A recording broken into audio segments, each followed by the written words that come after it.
Chapter 327. After Shen Yuan Qingfeng changed boats, he didn't return to the Bull Mound.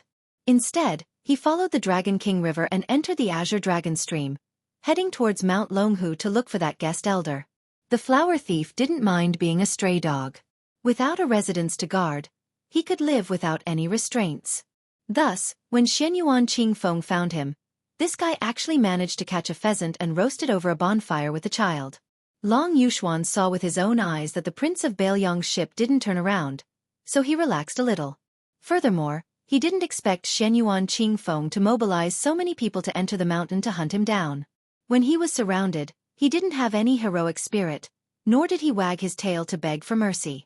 He only asked Mount Hui to let off the child who seemed to have jumped out of a rock. Shen Yuan Qingfeng didn't beat around the bush and roughly explained the meaning of the Su Fengnian. Long Yuxuan was filled with vigilance, afraid that he would walk right into the trap. Seeing that this person was so displeased, Shen Yuan Qingfeng was slightly displeased and left without saying anything. Long Yuxuan actually believed most of Shen Yuan Qingfeng's words when he saw the formation he had set up. However, what really made him decide to chase after the big ship was the child beside him saying, "Father, let's capture all the big sisters on the ship and make them our mothers." Even if Long Xuanyu had 10 times the guts of a bear and a leopard, he wouldn't dare to snatch the women from His Royal Highness. He wouldn't even dare to take a few more glances to feast his eyes. However, since he had a way out, his face was still acceptable. If he didn't go with the flow, when would he? After catching up to Shen Yuan Qingfeng, she magnanimously got off the boat at the Dragon King River and lent it to him.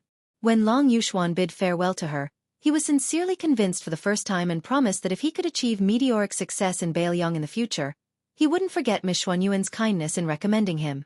After catching up to that air in the Shi River, Long Yuxuan still felt as if he was walking on thin ice after changing boats.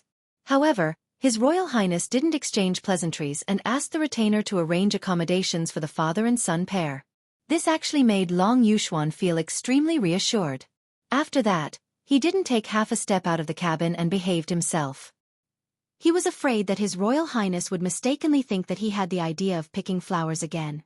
If that happened, he would die unjustly. It wasn't easy for him to jump from an unranked guest of Mount Hui to a guest of honor in Bailiang Palace. It could be considered as a carp jumping over the Dragon Gate. If he were to be slaughtered right after becoming a sky dragon, it wouldn't be so miserable. On the other hand, that little brat was like a newborn calf that wasn't afraid of tigers. He acted like an old man and was in a complete mess. Whenever he felt bored, he would walk out of the cabin with his hands behind his back. If he wasn't leaning on the railing to look at the river, he would stand at the bow of the ship and assume all kinds of postures that showed that he had experienced the vicissitudes of life. That wasn't all. When he saw the beauties of several His Highness, he approached the androgynous brother and sister. He raised his little head and sighed softly with a look of disappointment. Then he walked to the front of the most beautiful young woman.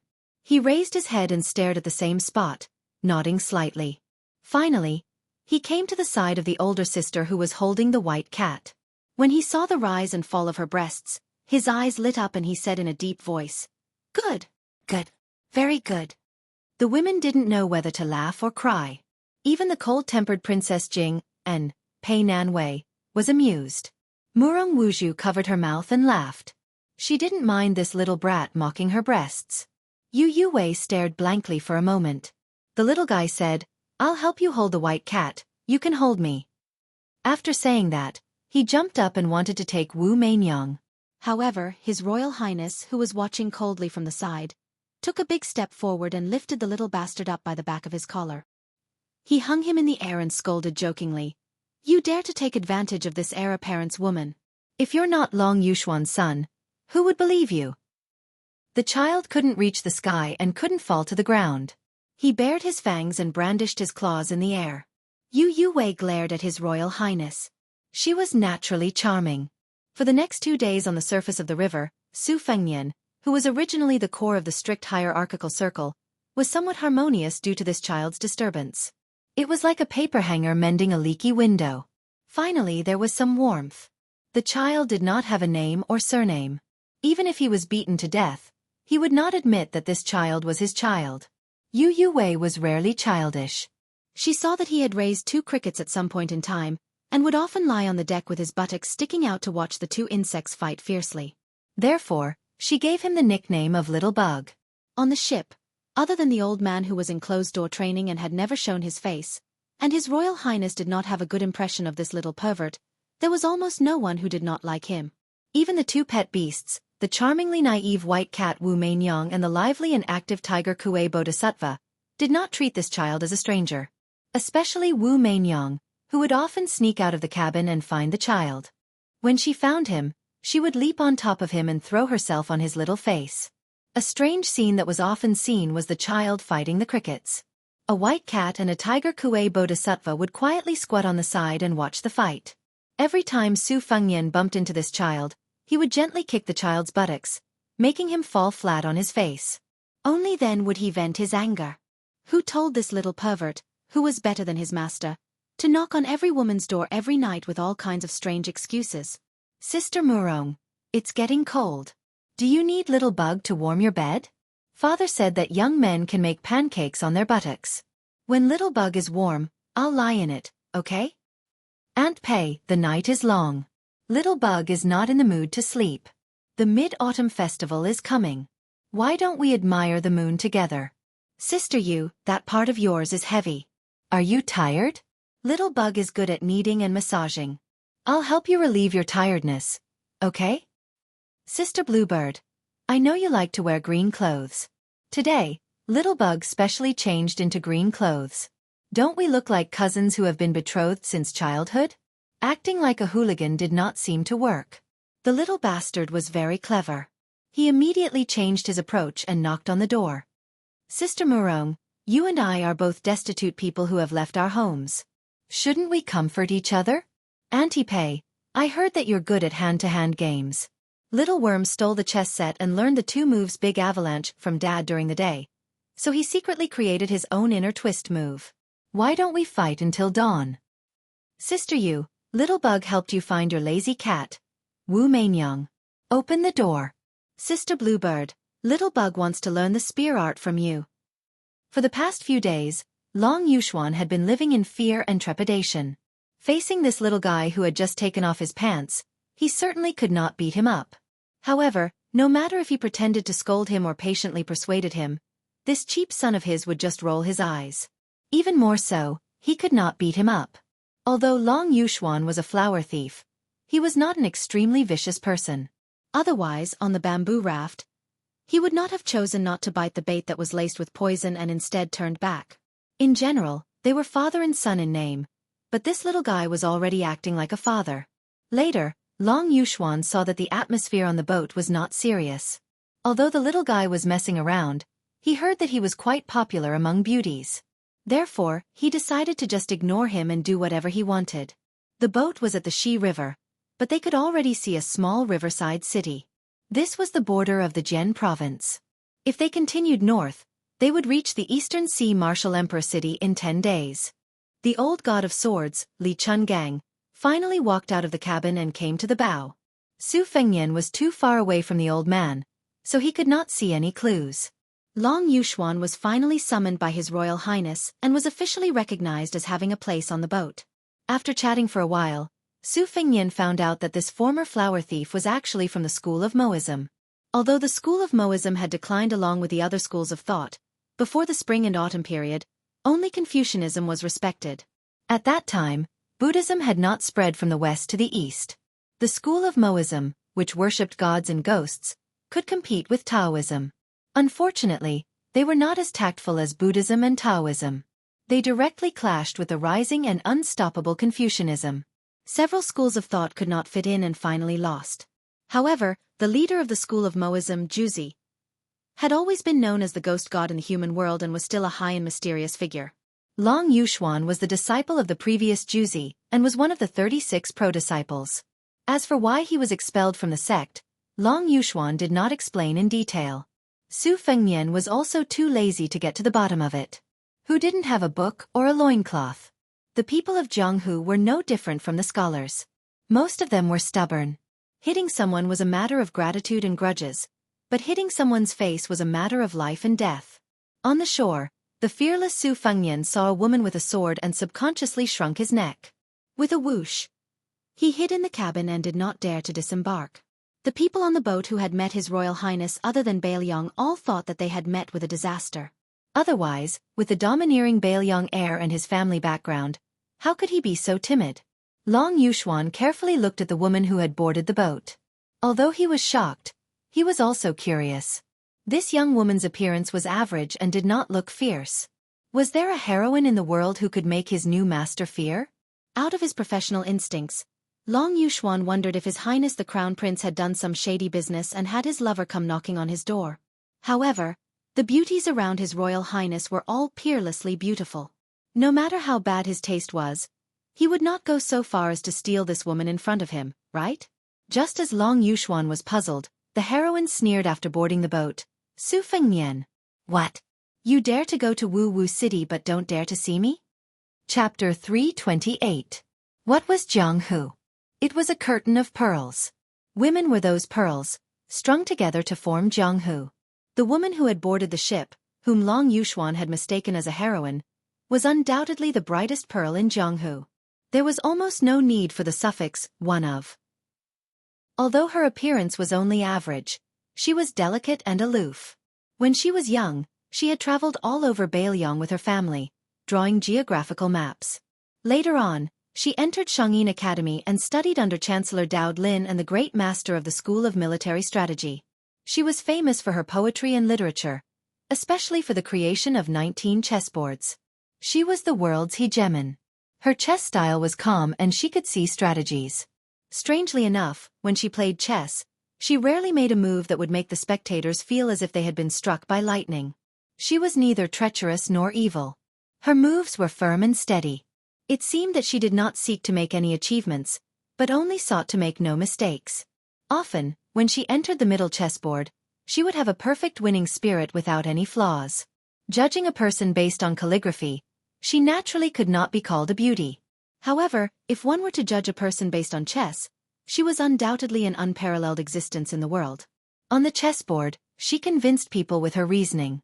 Outside of the chessboard, she had also made many moves to convince people with her strength. Her sword was not a gaudy ornament. She had cut off a head in Shangyin Academy. This was a feat that the previous Jixia scholar of Shay Lake, the spring and autumn demon Huang Longshi, had never done. Today's literary circle had mixed praise for this young woman, but no one said that she was mediocre. But all of this was nothing. To the idiotic crown prince, he even dared to chase after Su Xiao with a broom. The reason why he was afraid of her on this trip was because he had a guilty conscience. If it was in the past, he would not be able to reason with his second sister, Su Weisheng. He would make a scene and annoy her. Most of the time, he would be able to muddle through. However, this time, he would most likely lose a layer of skin. Su Weisheng had treated him well and did not touch the art of war that could defeat 10,000 enemies. Instead, he did not learn how to maneuver in the imperial court. That boorish man was already very disgusted with him. In addition, when Su Fengnian took the risk of going to Martial Emperor City, he was even angrier. A gentleman would not stand against a collapsing wall. If he was not a gentleman, he should be even more so.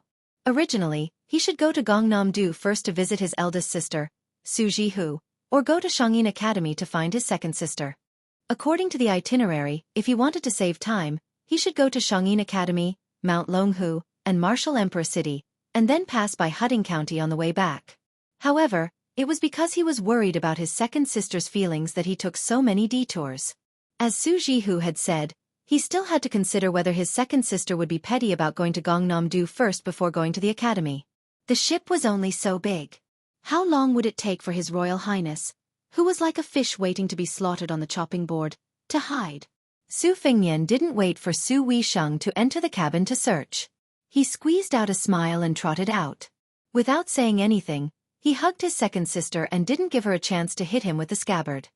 He called her sister in a flattering manner. However, he kept in mind that he should call her sister and not second sister. He said with a mischievous smile, "Why are you in the Zhenzhou? This place is a little far from the lifeless Shangyin Academy." Murong Xiong and Murong Xiong looked at each other. Even Murong Tonghuang, who was always shrewd and scheming, was dumbfounded by this scene. Su Weisheng, who was being hugged, didn't struggle. He said calmly,